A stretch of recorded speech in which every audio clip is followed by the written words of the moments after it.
ನಿಮಗೆ ಹುಳ್ಕಲ್ಲಾಗಿದೆಯಾ, ಅದರಲ್ಲೂ ಎಸ್ಪೆಷಲಿ ಕೆಳಗಿನ ದವಡೆ ಹುಳ್ಕಲ್ಲಾಗಿದೆಯಾ, ಯಾವುದೇ ಕಾರಣಕ್ಕೂ ಅದನ್ನ ನೆಗ್ಲೆಕ್ಟ್ ಮಾಡಬೇಡಿ. ಯಾಕಂದರೆ ಆ ಇನ್ಫೆಕ್ಷನ್ ತುಂಬ ಕೆಳಗಡೆ ಹೋಗಿ ಈ ಬಾಯಿಯ ಅಥವಾ ನಾಲಿಗೆಯ ಸುತ್ತಮುತ್ತದ ಟಿಶ್ಯೂಗಳನ್ನೇನಾದ್ರು ಬ್ರೇಕ್ ಆದರೆ ಅದು ಲುಡ್ವಿಗ್ಸ್ ಆಂಜೈನಾ ಅಂತ ಒಂದು ಸೀರಿಯಸ್ ಕಂಡೀಷನ್ಗೆ ಎಡೆ ಮಾಡಿಕೊಡ್ಬೋದು.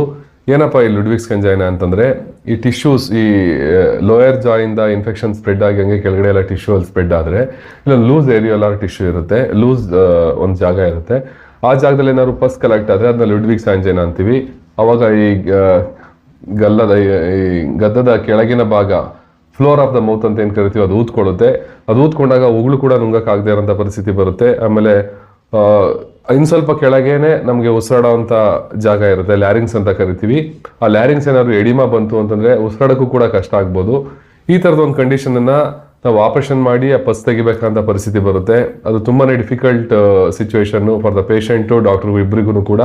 ಸ್ವಲ್ಪನೇ ನೆಗ್ಲೆಕ್ಟ್ ಮಾಡಿದ್ರು ಕೂಡ ಅದು ಲೈಫ್ ರಿಸ್ಕ್ಗೂ ಆಗೋ ಸಾಧ್ಯತೆ ಇರುತ್ತೆ. ಬಿಕಾಸ್ ಉಸಿರಾಡೋ ಜಾಗಕ್ಕೆ ಅದೇನಾದ್ರು ಎಡಿಮಾ ಮಾಡಿಸಿ ಲ್ಯಾರಿಂಜಿಯಲ್ ಎಡಿಮಾ ಆದರೆ it needs lot of risk and general anaesthesia ಎಲ್ಲ ಬೇಕಾಗುತ್ತೆ ಆ ಒಂದು ಕಂಡೀಷನನ್ನು ಕ್ಲಿಯರ್ ಮಾಡ್ಕೊಳ್ಳಿಕ್ಕೆ.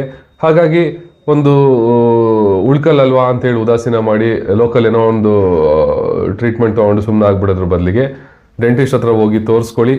ಅಥವಾ ಈ ಥರ ಏನಾದ್ರು ಗದ್ದದ ಕೆಳಗಡೆ ನಿಮಗೆ ಊತ ಬಂದು ಪ್ರಾಬ್ಲಮ್ ಆಗ್ತಿದೆ ಅಂದ ತಕ್ಷಣ ವೈದ್ಯರ ಹತ್ರ ಹೋಗಿ ಅದಕ್ಕೆ ಸೂಕ್ತವಾದಂಥ ಚಿಕಿತ್ಸೆ ತೊಗೊಂಡು ಅದು ಲುಡ್ವಿಗ್ಸ್ ಆಂಜೈನಾ ಆಗಿ ಬದಲಾಗ್ದಂಗೆ ನೋಡ್ಕೊಳ್ಳಿ. ಒಂದ್ಸಲ ಲುಡ್ವಿಗ್ಸ್ ಆಂಜೈನಾ ಆದರೆ ಅದನ್ನು ಹ್ಯಾಂಡಲ್ ಮಾಡೋದು ಕಷ್ಟ.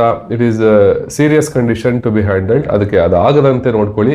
ಉಳ್ಕಲನ್ನು ಈ ಥರದ ಗಲ್ಲದ ಕೆಳಭಾಗದಲ್ಲಿ ಊದ್ಕೊಳ್ಳೋದನ್ನು ಯಾವತ್ತೂ ನೆಗ್ಲೆಕ್ಟ್ ಮಾಡಬೇಡಿ. ನನ್ನ ಹೆಸರು ಡಾಕ್ಟರ್ ಸುದರ್ಶನ್ SD. ನಾನೊಬ್ಬ ಶಸ್ತ್ರಚಿಕಿತ್ಸಾ ತಜ್ಞ ವೈದ್ಯ. ಆರೋಗ್ಯಕ್ಕೆ ಸಂಬಂಧಪಟ್ಟಂಥ ವಿಚಾರಗಳನ್ನು ಈ ಒಂದು ಆನ್ಲೈನ್ ಪ್ಲಾಟ್ಫಾರ್ಮಲ್ಲಿ ಕೊಡ್ತಾ ಇರ್ತೀನಿ. Thank you for watching. ಇನ್ನಷ್ಟು ಮಾಹಿತಿಗಾಗಿ ಈ ಒಂದು ಅಕೌಂಟ್ನ ಫಾಲೋ ಮಾಡಿ, ಈ ಚಾನಲ್ಗೆ ಸಬ್ಸ್ಕ್ರೈಬ್ ಆಗಿ.